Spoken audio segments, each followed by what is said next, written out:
I'm Jenny Taft here with Skip Bayless and Shannon Sharp. Good morning. Yeah, it's a great morning. How you doing, Skip? If you're a Clipper fan. No. Hey, Doc's got a stanker going No, he down don't. in the basement right now. Have you been checking out those Clippers? That same stinker that he gave 132 to the Sixers? Wait a second. They held Oklahoma City at 94 at Oklahoma City. They're really good at home. They're hard to handle. Well, how you give up 130 to a Sixers team without Ben Simmons and Joel Embiid Because it didn't take at it home? seriously, but when it's time, it's like, boom. Oh. So, Jenny, we have dedicated this entire show to LeBron James, but Have the we? team to watch is the other LA team, just for the record. Now, let's Get it do out there. Here we go. Get it out there. Go, This James. is a Let's do special it. You know show. what's We have up. so much to get to. Also, is Tom Brady to the 49ers becoming a Yep. reality? Plus, our Zion and the Pelicans being overhyped. But first, how about we talk about LeBron's memorable moment, shall we? The Lakers were led by Anthony Davis's 37 points last night, but it was LeBron who stole the show. Just minutes into the third quarter, LeBron pulled up and drained a 36-foot three-pointer from the R inside the Lakers logo at half court, similar to the one he hit Sunday against the Pelicans. After the game, LeBron was asked about the deep three. Take a listen. My teammates see me work on it a lot, and I know I put in the work on it. I don't take no shots that I don't work on. I've never done it in my career, and so I feel like I work on it, and I trust my mechanics, and I'm able to let it fly with confidence, no matter what's going on in the shot clock. When it goes in, it's a good one. And if it doesn't, it's a bad one. It's easy coaching here. Easy coaching. Shannon. Don't do that, Skip. Don't do that, Skip. Don't minimize Wait. that man's importance. I know I will get to you on this one, but Shannon, do you like LeBron shooting 36-footers? Yeah, do you? I love him. Oh, you love Yeah. it? Really? Pulled up from Tijuana. Yeah. Yeah. Really? Border Patrol looking for him right now. Really? You can't fire shots like that in the DMZ. No. So I got him hid out one of my stash houses. They looking for him. Yeah. Your stash. Yeah, he gonna fire a couple of more on Giannis on Friday. Really? Skip, look. He said, I will shoot no shot that I haven't worked on, I haven't practiced. My teammates see me work on those shots. Now, the one Sunday night might have been a little further than that, wasn't it, Skip? I think it was. But it's just something about those shots that's just disheartening. You Really? like, hold on, he got everything. It's like, it's like the most beautiful woman in the world, and she's also the richest woman in the world. You can't give her everything. You gave her looks. She's charming. She has a wonderful personality. She can cook, and she's worth $47 billion. Huh? So you mean to tell me now, LeBron James plays downhill, durable as all get out, and now he can pull up from 40? That's not fair. Some people just have all the luck. I love this kid. Some people have all day long. Skip, this hurts. I know this is gonna hurt you, but he's working on something. Cause we got this thing. We've been brewing this thing for a minute. Yeah. It just came to fruition. It started just to bear fruit. We one of those kind of trees, Skip. It takes a while. You plant something, you sow it, and everybody's so now in this generation, even millennials, they want instantaneous gratification. They just want to dive in glue. Oh, okay, that's what it is, huh? But that's not how Goat James and I work.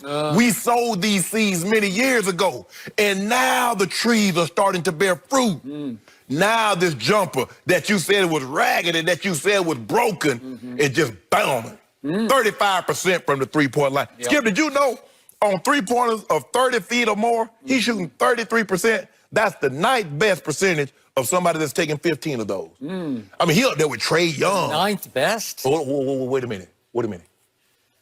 That's up there with Trey Young. That's with Ice Trey. Yeah. That's with Bertans. He's a really average That's what Bertans. Is Bertans really average? He wasn't last year. He wasn't this year. He really average. Hadn't he won a three-point competition before?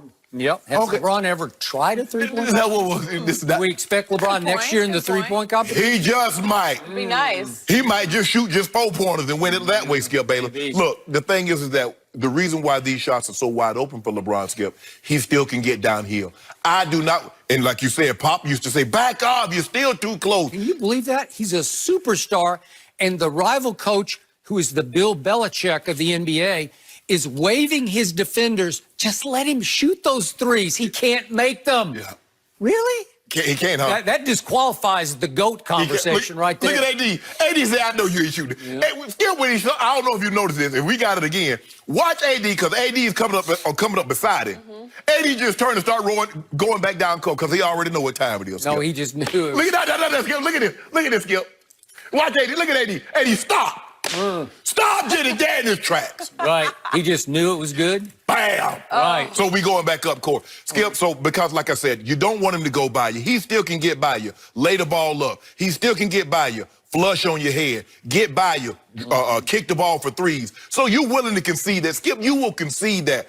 And you ask, well, why do you keep shooting so many threes? Because teams still believe that LeBron James can get past you.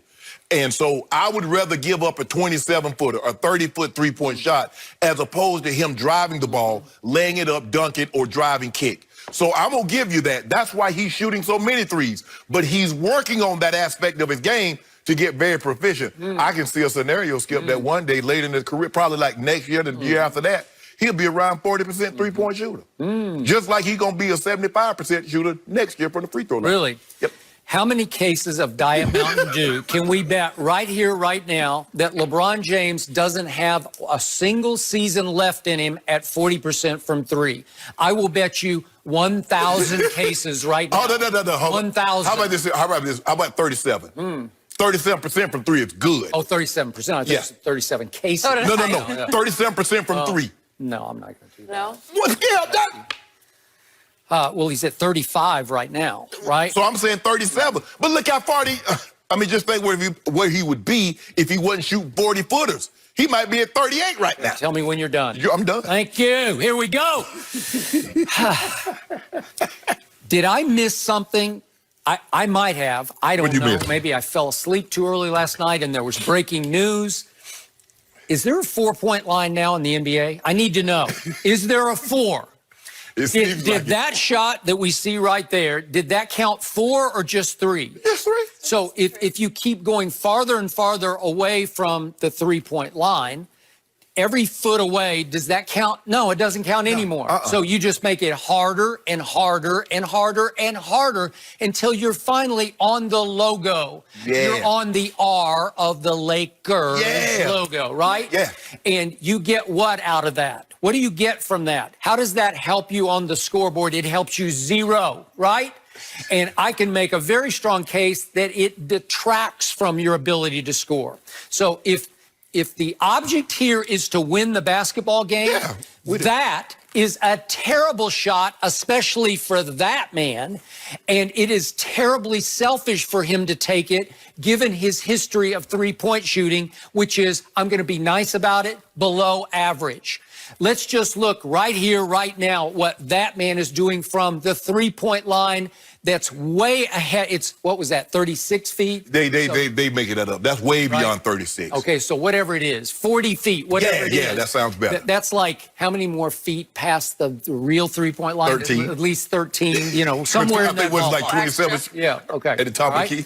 So LeBron right now is at 35% from three. Any three counts. You know, you can have your toes almost up to the line, and that's just a three, right?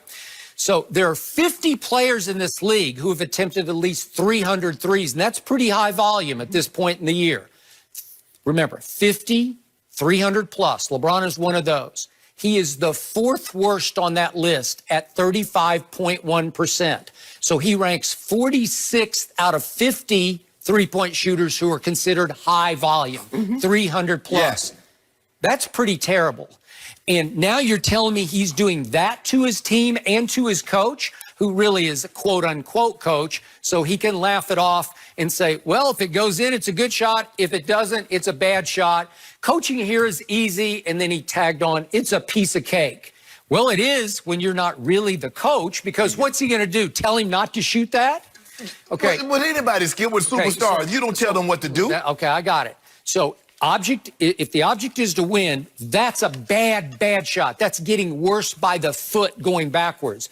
But if the object is to entertain, I'm going to give you this. That's a great shot because he has made a couple of them. He tried to make one to win the All-Star game. Remember that? That's when it all started. I think that's when the seed got planted. Here it is. where he just pulled up and tried to win the MVP out from under Kawhi. And I think he would have if that had gone in, because that would have won it. I don't know. Remember, that would have won it. And that's pretty close to a logo, isn't it? Yeah. Well, that's a logo. He in the all-star. Right? He's on it. Yeah. Okay? So if the object is to enhance your own personal brand, that's a great shot.